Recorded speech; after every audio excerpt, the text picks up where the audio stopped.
नमस्कार। राजकीय स्नातकोत्तर महाविद्यालय 12 के राजनीतिक विज्ञान विभाग से मैं डॉक्टर राकेश वर्मा आचार्य आप सभी का इस ऑनलाइन क्लासेस में स्वागत करता हूं। हमारा एक जो प्रथम प्रश्न पत्र है, प्रतिनिधि राजनीतिक विचारक या पाश्चात्य राजनीतिक विचारों का इतिहास, प्लेटो से मार्क्स, इस पुस्तक का हम अध्ययन कर रहे हैं। इस पुस्तक में हम पाश्चात्य राजनीतिक विचारक जिन्होंने अपने तत्कालीन परिस्थितियों में शासन व्यवस्था और राज्य व्यवस्था पर अपने विचार व्यक्त किए। उस समय छोटे छोटे नगर राज्य हुआ करते थे। उनमें जो शासन व्यवस्था स्थापित थी, उस शासन व्यवस्था में किस प्रकार परिवर्तन लाया जा सकता है या उनमें कैसे सुधार लाया जा सकता है, इसके बारे में बात करेंगे। आज हम अरस्तु की क्रांति संबंधी सिद्धांत, अरस्तु का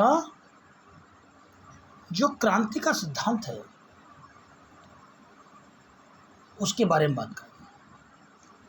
अरस्तु ने अपने नगर राज्य में, उस क्षेत्र में शासन व्यवस्था में किस प्रकार और कौन सी शासन व्यवस्था में क्रांति किस प्रकार हो सकती है, इसके बारे में बात करेंगे। अरस्तु ही वो महान दार्शनिक है जिसने विभिन्न देशों के संविधानों को पढ़ा और उन संविधानों में किस प्रकार क्रांति हो सकती है। अरस्तु ने 180 देशों का संविधान पढ़ा और वहाँ की शासन व्यवस्थाओं को उन्होंने देखा कि उस शासन व्यवस्था में क्रांति कैसे आ सकती है। बात करते हैं। पहले हम बात करेंगे क्रांति का अर्थ, फिर देखेंगे क्रांतियों के प्रकार, फिर क्रांतियों के उद्देश्य और क्रांति के कारण, और क्रांतियों को कैसे रोका जा सकता है, उसके उपाय, और अंत में हम बात करेंगे आलोचनाओं की। पहला बात करते हैं क्रांति का अर्थ। अरस्तु की क्रांति संबंधी धारणा तथा हमारी आज की क्रांति संबंधी धारणा में महान अंतर है। किसी राज्य में जनता अथवा जनता के किसी भाग द्वारा सशस्त्र विद्रोह का नाम ही क्रांति नहीं है। अरस्तु के अनुसार क्रांति का अर्थ है संविधान में परिवर्तन। संविधान में होने वाला छोटा बड़ा परिवर्तन, संविधान में किसी प्रकार का संशोधन होना, जनतंत्र का उगाऊ होना या उदार होना,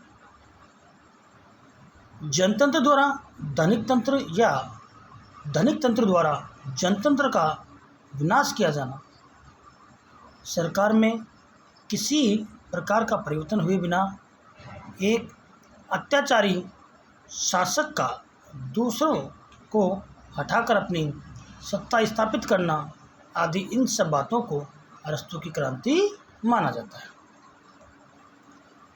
संविधान में पूर्ण परिवर्तन के फलस्वरूप राज्य का सामाजिक, आर्थिक, राजनीतिक और प्रशासनिक स्वरूप पूर्ण रूप से बदल जाता है। इसे हम पूर्ण क्रांति कह सकते हैं। यह आवश्यक नहीं है कि इस प्रकार के परिवर्तन के लिए रक्तपात किया जाए। अरस्तु संविधान में परिवर्तन को ही क्रांति कहता है और संविधान में परिवर्तन चुनाव धोखे अथवा रक्तहीन उपाय द्वारा भी हो सकते हैं। अब बात करते हैं अरस्तु की क्रांतियों के प्रकार कि कौन कौन से प्रकार अरस्तु ने अपने क्रांति में बताया। पहला है आंशिक या पूर्ण क्रांति।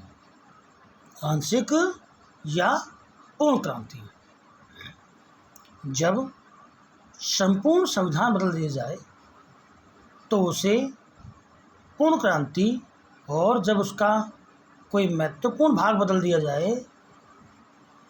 जाता है तो पूर्ण क्रांति में राज्य का सामाजिक, आर्थिक और राजनीतिक और प्रशासनिक स्वरूप पूर्णतः बदल जाता है। दूसरा है रक्तपूर्ण अथवा रक्तहीन क्रांति। जब संविधान में परिवर्तन सशस्त्र विद्रोह के कारण व खून खराबे के कारण होता है तो उसे रक्तपूर्ण क्रांति कहते हैं। जब संविधान या शासन का परिवर्तन बिना किसी रक्तपूर्ण उपद्रव के संभव होता है तो उसे अरस्तु रक्तहीन क्रांति कहता है। तीसरा है व्यक्तिगत अथवा व्यक्तिगत क्रांति। गैर व्यक्तिगत क्रांति और एक व्यक्तिगत क्रांति। अरस्तु के अनुसार जब संविधान परिवर्तन किसी महत्वपूर्ण व्यक्ति को पद से हटाने के लिए होता है तो उसे व्यक्तिगत क्रांति कहते हैं। जब संविधान परिवर्तन का उद्देश्य गैर व्यक्तिगत होता है तो उसे अरस्तु ने अव्यक्तिक या गैर व्यक्तिगत क्रांति की संज्ञा दी है। चौथा है वर्ग विशेष के विरुद्ध क्रांति। इसमें राज्य के निर्धन व्यक्ति जनतंत्र या धनिक तंत्र के विरुद्ध विद्रोह करते हैं अथवा धनिक व्यक्ति राजतंत्र या जनतंत्र के विरुद्ध क्रांति करते हैं। यदि निर्धन व्यक्ति द्वारा राजा या धनी व्यक्तियों के विरुद्ध विद्रोह करके राज्य में जनतंत्र की स्थापना कर देते हैं तो उसे जनतांत्रिकीय क्रांति कहते हैं। पांचवा है वाग्य विरोध क्रांति। जब किसी राज्य में कुछ करिश्माई नेता अथवा वाग्यवी लोग लुभावनाकारी नारों अथवा शब्द चमत्कार द्वारा अपनी महत्वाकांक्षा को पूर्ण करने के लिए राज्य में क्रांति कर दे तो उसे वाग्य विरोध क्रांति कहा जा सकता है।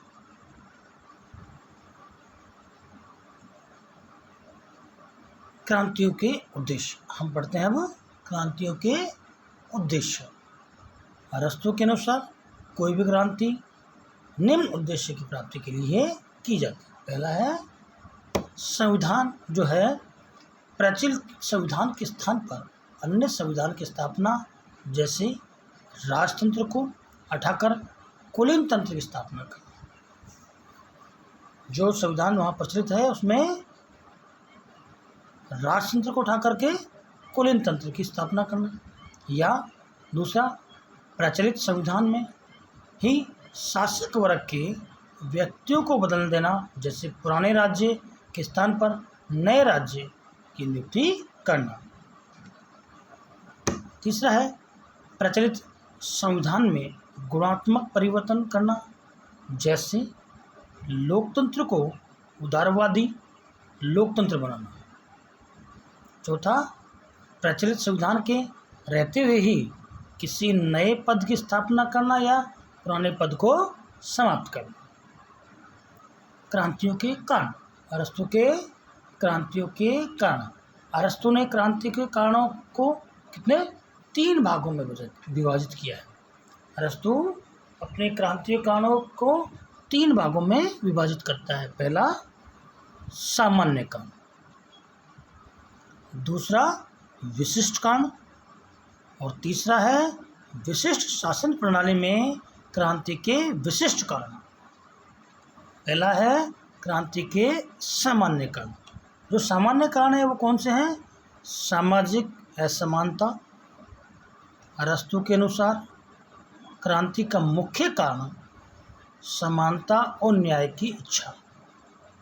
जब सामाजिक असमानता पैदा होती है तो राज्य में ही क्रांति या विद्रोह की ज्वाला भी सुलगने लगती है।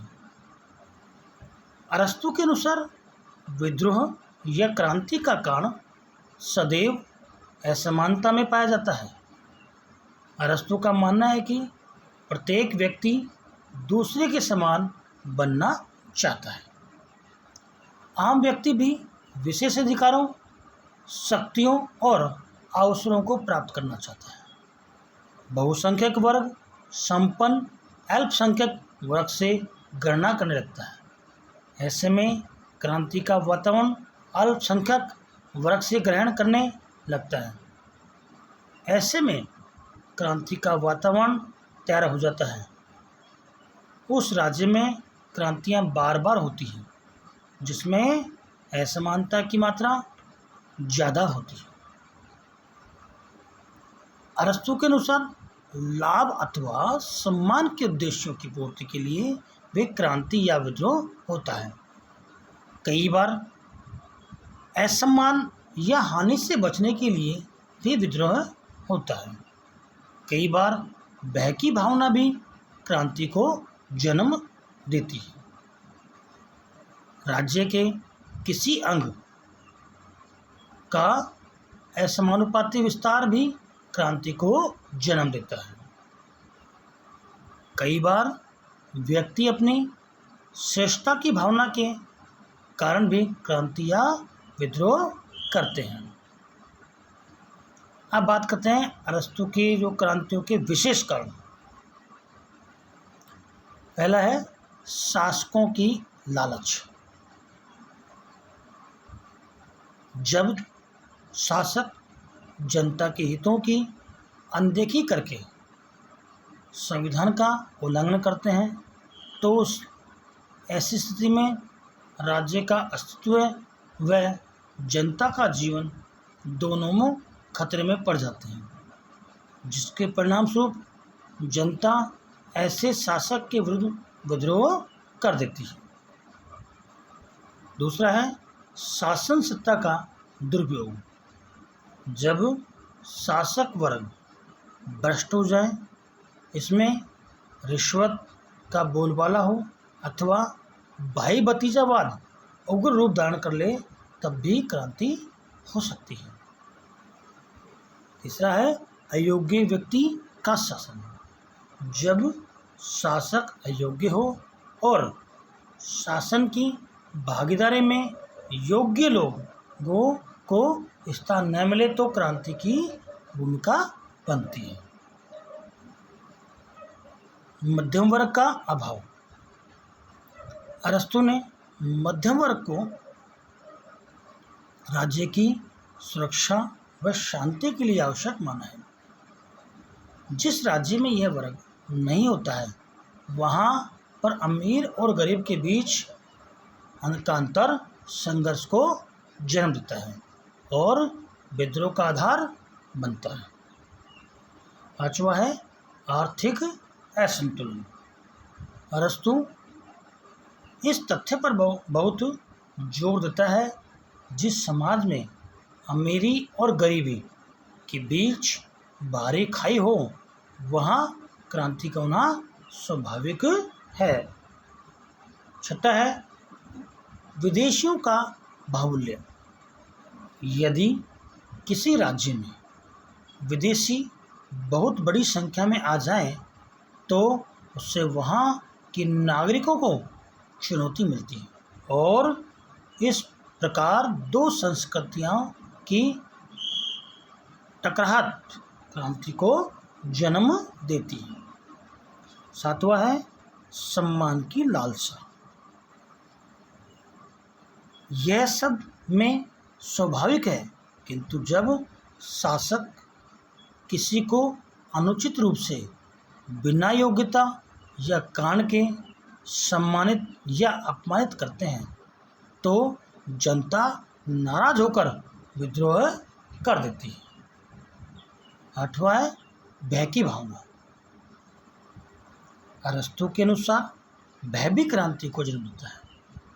अपराधी व्यक्ति भय के कारण दंड से बचने के लिए क्रांति करते हैं, या ऐसे व्यक्ति जिन्हें अन्याय की आशंका हो वह भी विद्रोह करते हैं।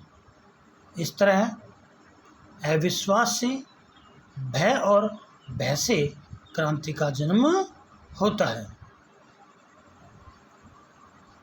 घृणा। धनिक तंत्र में जब धनिक शासक वर्ग अधिकार वंचित गरीब जनता को तिरस्कारपूर्ण ढंग से देखता है तो दलित वर्ग उससे नाराज होकर उसके विरुद्ध विद्रोह कर देता है। जनतंत्र में भी धनिक व्यक्ति राज्य में व्याप्त अव्यवस्था और अराजकता के कारण निर्धन वर्ग से घृणा करने लगते हैं तो क्रांति का सूत्रपात होता है। 10वां है जातीय भिन्नता। यदि किसी राज्य में आवश्यकता से अधिक जातियों के लोग रहते हैं तो उससे द्वेष, कलह और फूट के कारण राज्य में विद्रोह के आसार हो जाते हैं।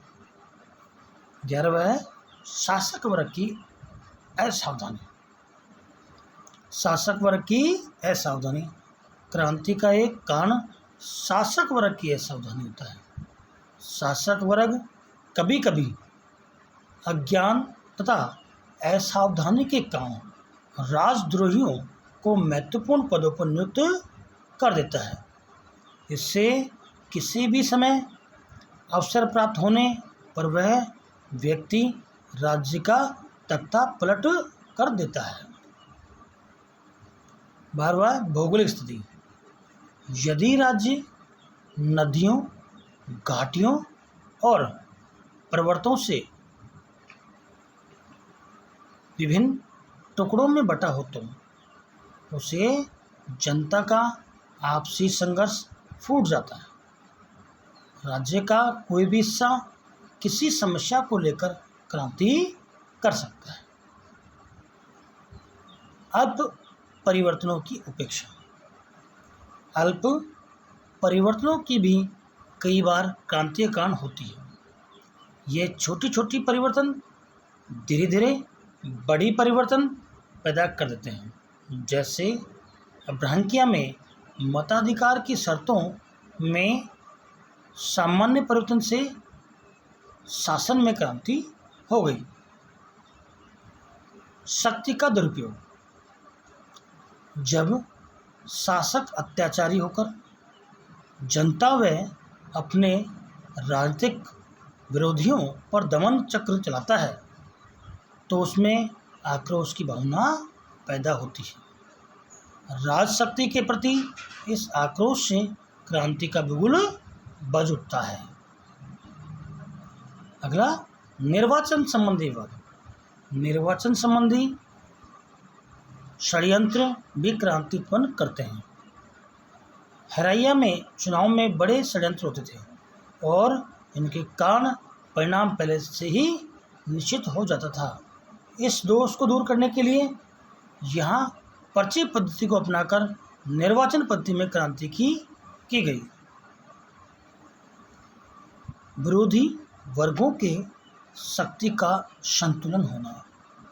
क्रांतियों का एक बड़ा कारण राज्य में परस्पर विरोधी वर्गों, निर्धन और धनी वर्गों में का शक्ति में संतुलन भी होता है। जहाँ एक पक्ष दूसरे पक्ष से अधिक प्रबल होता है तो निर्बल पक्ष प्रबल पक्ष के साथ लड़ाई मोल नहीं लेता है, किंतु जब दोनों पक्षों में शक्ति संतुलन हो तो दोनों को सफलता की संभावना होती है और विद्रोह करके सत्ता हस्तगत करने का प्रयत्न करते हैं। अब बात करते हैं विशिष्ट शासन प्रणालियों में क्रांति के विशिष्ट कारण। प्रजातंत्र में क्रांति। बात करते हैं प्रजातंत्र में क्रांति। प्रजातंत्र में क्रांति का मूल आधार जन आंदोलन है। जब जन आंदोलक व्यक्तिगत रूप से धनिक वर्ग पर अत्याचार करता है तो संघर्ष स्थिति पैदा होती है। जब धनिकों पर ज़्यादा करों का भार डाल देता है तो तब भी क्रांति के आसार होते हैं। जब जन आंदोलक सेनापति हो तब भी क्रांति के आसार बनते हैं। एथेंस में मेगरा की प्रजातंत्रीय सरकारें इसी प्रकार के आंदोलन के कारण तानाशाही में बदल गई थी। प्रजातंत्र को अधिक उदारवादी बनाने के लिए भी क्रांति की जाती है। यूनान के नगर राज्यों में ऐसी क्रांतियाँ कई बार हुई। धनिक तंत्र में क्रांति, पहला हम बात करते थे प्रजातंत्र क्रांति, अब बात कर रहे हैं धनिक तंत्र में क्रांति। जब जनता का अधिक शोषण होता है तो लोकनायक द्वारा क्रांति कर दी जाती है। यदि क्रांति सफल होती है तो जनता का शासन स्थापित हो जाता है। व्यक्तिगत प्रतिस्पर्धा भी क्रांति का कारण बनती है। यह स्पर्धा धनी वर्ग में ही पाई जाती है। जब धनी व्यक्ति फिजूल खर्ची करते हैं तो उससे भी क्रांति के आसार बनते हैं। जब धनिक तंत्र में शासन सत्ता सीमित रहती है तो शासन के अधिकार से वंचित व्यक्ति विद्रोह कर सकते हैं। तीसरा है कुलीन तंत्र में क्रांति। जब शासन की बागडोर कुछ व्यक्तियों के हाथ में आ जाए तो क्रांति होती है। शासन से वंचित व्यक्ति विद्रोह करते हैं। जब महान पुरुषों का अनादर किया जाता है तो क्रांति होती है। जब युद्ध के कारण अमीर गरीब का अंतर बढ़ जाता है तब भी क्रांति होती है। जब कोई महत्वाकांक्षी व्यक्ति संपूर्ण शासन को अपने हाथ में लेना चाहता हो तो क्रांति हो जाती है। जब न्याय प्रणाली विकृत होती है तब भी क्रांति हो जाती है। राजतंत्र में क्रांति, जब राजा जनहित के में कार्य न करे और जनता पर अन्याय करे तो क्रांति होती है। जब साहसी व न्यायी व्यक्ति का अपमान किया जाता है तो क्रांति होती है। तिरस्कार की भावना भी क्रांति को जन्म देती है। षड्यंत्र का भय भी क्रांति को जन्म देता है। जब राजवंश के सदस्यों में आपसी झगड़ा हो जाए तो क्रांति होती है। जब राजा तानाशाह बन जाता है तो क्रांति हो जाती है। निरंकुश तंत्र में क्रांति, अब बात करते हैं निरंकुश तंत्र में क्रांति। शासक परिवार के आपसी झगड़ों में भी क्रांति को जन्म देते हैं। घृणा और तिरस्कार की भावना भी क्रांति को भड़काती है। शासक के व्यक्तिगत स्वार्थ भी क्रांति को जन्म देते हैं। योग्य व्यक्ति का अपमान भी क्रांति को जन्म देता है। इस प्रकार अरस्तु ने विस्तारपूर्वक क्रांति के विभिन्न कारणों पर प्रकाश डाला। साथ में ही उसने क्रांति को रोकने के उपाय भी बताए हैं। पहला है क्रांति को रोकने के उपाय। अरस्तु ने उन सभी कारणों को जानने का प्रयास किया जो संविधान को नष्ट करते हैं। अरस्तु ने क्रांतियों को रोकने के लिए जो उपाय बतलाए हैं वस्तुतः उनके अतिरिक्त अन्य कोई उपचार नहीं हो सकता। मैक्सिने ने लिखा है, क्रांतियों के विषैले तत्वों को रोकने के लिए आधुनिक राजनीतिक विज्ञान वहीं और विश्वसनीय उप आधारों को नहीं बता सकता। अरस्तु ने क्रांतियों को रोकने के लिए उपायों को दो भागों में बांटा है। पहला है सामान्य उपाय। अरस्तु ने क्रांति को रोकने के सामान्य उपाय इस प्रकार हैं। संविधान के अनुरूप शिक्षा। संविधान को स्थायी बनाने के लिए यह आवश्यक है कि बच्चों तथा नागरिकों को संविधान के अनुरूप शिक्षा दी जाए। अरस्तु का कथन है कि यदि राज्य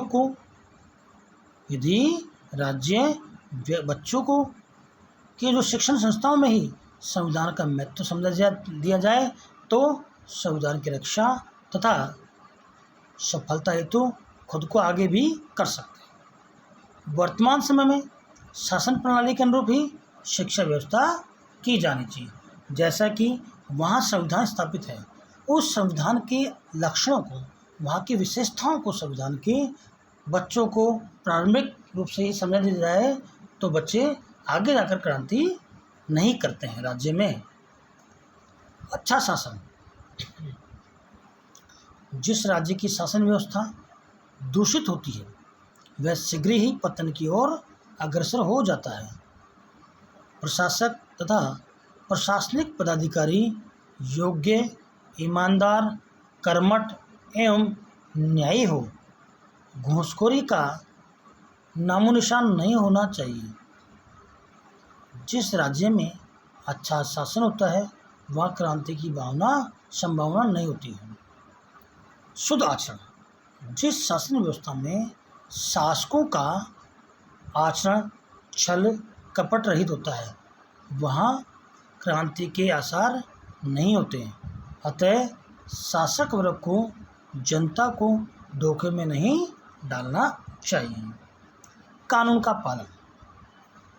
सरकार के सभी अंगों के कार्यों व शक्तियों का वर्णन संविधान में होना चाहिए। इसमें नागरिकों के अधिकारों व कर्तव्यों का भी वर्णन रहता है। प्रत्येक नागरिक एवं शासक का कर्तव्य है कि वह संविधान के कानून का पालन करे। जहाँ पर कानून का शासन होता है वहाँ पर सभी सुख और शांति से रहते हैं। अगला है राजभक्त नागरिक। प्रत्येक राज्य में कुछ देशद्रोही होते हैं। वे संविधान व राज्य के प्रति निष्ठावान नहीं होते हैं। स्थायी शासन प्रणाली के लिए राजभक्त नागरिक का होना आवश्यक है। आंतरिक फूट नहीं होना। राज्य में नागरिकों का शासन वर्ग से आपसी दलबंदी नहीं होना चाहिए। राज्य में शांति बनाए रखने के लिए आपस में प्रेम एवं सद्भाव होना चाहिए। अगला है सद्भावपूर्ण संबंध। राज्य में शांति बनाए रखने के लिए शासक व शासकों में आपसी संबंध मधुर होने चाहिए। योग्य व्यक्तियों को पूरा और पूर्ण सम्मान मिलना चाहिए। अगला है शक्तियों का केंद्रीकरण न होना। शक्ति किसी एक व्यक्ति विशेष के हाथ में न रह करके उसका बंटवारा किया जाना चाहिए। शक्ति शासक वर्ग को भ्रष्ट करती है। यदि सारी शक्ति एक ही व्यक्ति के हाथ में आ जाए तो वह निरंकुश और अत्याचारी बन सकता है। अतः राज्य में शांति बनाए रखने के लिए शक्ति का पालन समान वितरण किया जाना चाहिए तथा किसी व्यक्ति या वर्ग को शक्तिशाली नहीं होने दिया जाना चाहिए। अगर न्याय। जिस राज्य में न्याय का अभाव होता है वहाँ जनता विद्रोह कर सकती है। जन विद्रोह से बचने के लिए न्याय व्यवस्था मजबूत होनी चाहिए। न्याय पर आधारित शासन व्यवस्था स्थायी शासन होता है। अगला है समानता। समाज में अमीर व गरीब का अंतर अधिक नहीं होना चाहिए। राजनीतिक क्षेत्र में समानता का सिद्धांत लागू रहना चाहिए। विषमता की क्रांति ही को जन्म देती है। अतः समाज में समानता के सिद्धांत का पालन करना चाहिए। सरकारी कोष का दुरुपयोग न हो। जो खजाना है राष्ट्र का, उसका दुरुपयोग नहीं हो। शासक वर्ग को सरकारी धन का जनता की भलाई के लिए ही प्रयोग करना चाहिए। जिस शासन व्यवस्था में सरकारी धन का प्रयोग स्वार्थ सिद्धि के लिए किया जाता है, वहाँ अक्सर विद्रोह फैलने का डर रहता है। अगला है राजकीय सेवा। प्रशासन को चुस्त दुरुस्त रखने के लिए उच्च अधिकारियों की सेवा अवधि कम होनी चाहिए तथा निम्न अधिकारियों की सेवा अवधि अधिक होनी चाहिए। इससे वे स्वेच्छाचारी बनने का शौक नहीं लगे और प्रशासन में स्थायित्व व निष्पक्षता पैदा होगी। लास्ट अंतिम है सर्वोच्च पदों की योग्यता। अरस्तु के अनुसार सर्वोच्च पदों पर नियुक्त होने वाले पदाधिकारियों में संविधान के प्रति भक्ति, प्रशासनिक क्षमता तथा गुणी व न्याय की योग्यता होनी चाहिए। अधिकारियों का चयन पद अनुरूप योग्यता अनुसार किया जाना चाहिए। अगला अब बात कर रहे हैं विशिष्ट शासन प्रणालियों में क्रांति को रोकने के उपाय। प्रजातंत्र में शासन को जनता के स्वतंत्रता के अधिकार पर किसी प्रकार का आघात नहीं पहुंचाना चाहिए। समानता के सिद्धांत द्वारा सभी नागरिकों को एकता के सूत्र में बांधने का प्रयास करना चाहिए। प्रजातंत्र में बहुमत शासन व्यवस्था कायम रखी जाए। धनिकों के प्रति कोई अन्याय नहीं होना चाहिए। सेनाध्यक्ष शासक नहीं होना चाहिए। जन आंदोलन का अंत किया जाए। शासक को शक्ति और धन का पुजारी नहीं होना चाहिए। यदि उक्त उपायों पर विचार किया जाए तो लोकतंत्र सुरक्षित रह सकता है। धनिक तंत्र में राज्य में बाह्य आंतरिक फूट या विवाद नहीं होने चाहिए। गरीबों के प्रति उदार दृष्टिकोण को अपनाया जाना चाहिए। शासन को धन कमाने का साधन नहीं समझना चाहिए। सरकारी कोष का सदुपयोग किया जाना चाहिए। कुलीन तंत्र में शासक के जनता के साथ अच्छे संबंध होने चाहिए। महान पुरुषों को पूरा सम्मान मिलना चाहिए। राजतंत्र में राजा को संविधान के प्रति निष्ठावान होना चाहिए। राजा को जनता के साथ सद्व्यवहार करना चाहिए। निरंकुश तंत्र में क्या करना है? शासक की तरह ही शासन करे। उसे जनहित की भावना का ख्याल रखने का बहाना करना चाहिए। उसे एक राजा या स्वांग रचना चाहिए। उसका आचरण शुद्ध होना चाहिए। उसे देवता का उपासक होना चाहिए। उसे अपने जीवन की रक्षा का सदैव ध्यान रखना चाहिए। उसे पक्षपातपूर्ण ढंग से जनता के साथ व्यवहार नहीं करना चाहिए। उसे सार्वजनिक राजस्व का दुरुपयोग नहीं करना चाहिए। अब हम बात करते हैं उनके जो क्रांतियों की जो बताए हैं उनकी आलोचना। जो क्रांति का सिद्धांत दिया है अरस्तु ने, जो क्रांति सिद्धांत दिया उसकी हम आलोचनाएं करते हैं, क्योंकि कोई भी सिद्धांत तब तक मान्य नहीं होता है जब तक उसकी आलोचना, समालोचना या उसकी बड़ाई या उसकी अच्छाई या बुराई सामने नहीं आती। यह एक तरफ तो निरंकुश तंत्र को सबसे निकृष्ट शासन प्रणाली मानता है, लेकिन दूसरी तरफ उसे स्थायित्व प्रदान करने के उपाय बताता है जो अनावश्यक और अवांछनीय प्रतीत होता है। अरस्तु क्रांति को एक बुराई की नज़र से देखते हैं, अच्छाई की नज़र से नहीं। आलोचकों के अनुसार क्रांति द्वारा सुधार व वांछनीय परिवर्तन लाए जाने सकते हैं और किसी भी व्यवस्था को उचित दिशा में स्थायित्व प्रदान किया जा सकता है। अरस्तु ने क्रांति शब्द का प्रयोग केवल संविधान और शासन प्रणालियों में परिवर्तन के अर्थ से लिया है। आलोचकों का मानना है कि क्रांति शब्द का इतना व्यापक है कि इसका प्रयोग किसी भी क्षेत्र में किया जा सकता है। अरस्तु ने अपने विचारों से निरंकुश शासक के हाथ में कुछ ऐसे खतरनाक और क्रूर और अमानुषिक युक्तियां दी हैं जिनसे जनता के सारे अधिकार, सारी मान मर्यादाएं और संपत्ति लूटी जा सकती है। उपयुक्त आलोचकों के बावजूद भी इन विचारों का अपना विशेष महत्व है। अतः अरस्तु ने क्रांति के कारणों व उसे रोकने के उपायों की वास्तविक, वैज्ञानिक और व्यवहारिक व्याख्या कर राजनीतिक दर्शन के इतिहास में एक नया अध्याय जोड़ा है।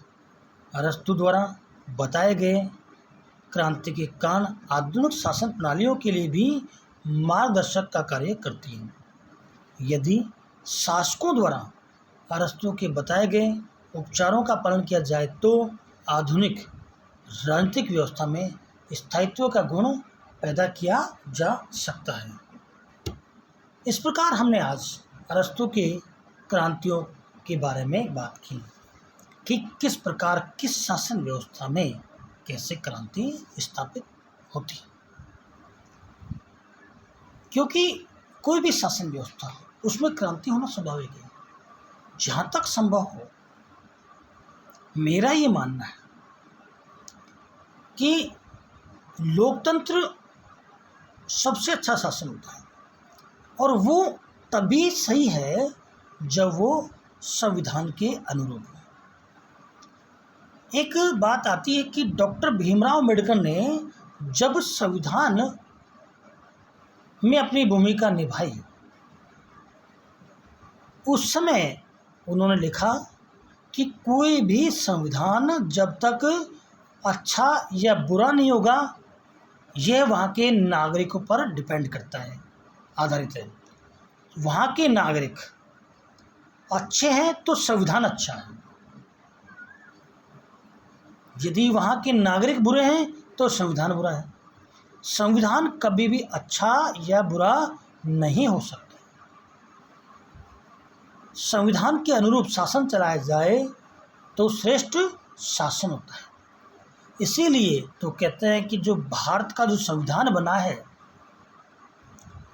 वो उन महापुरुषों ने बनाया है जिन्होंने अपना बलिदान देश के लिए दिया है, अपने परिवार को न्योछावर किया है और आज हम विश्व के श्रेष्ठतम संविधानों में श्रेष्ठ हैं।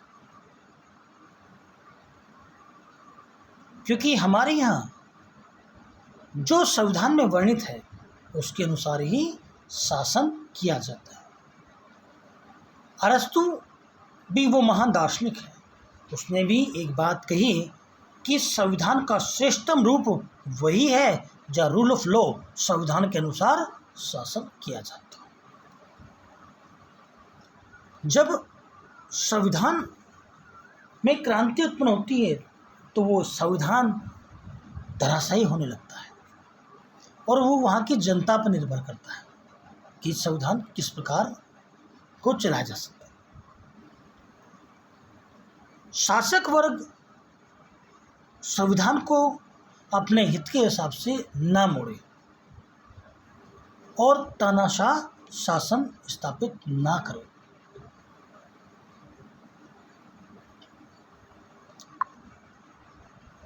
इस प्रकार आज की क्लास में हमने पढ़ा कि संविधान में परिवर्तन ही क्रांति है।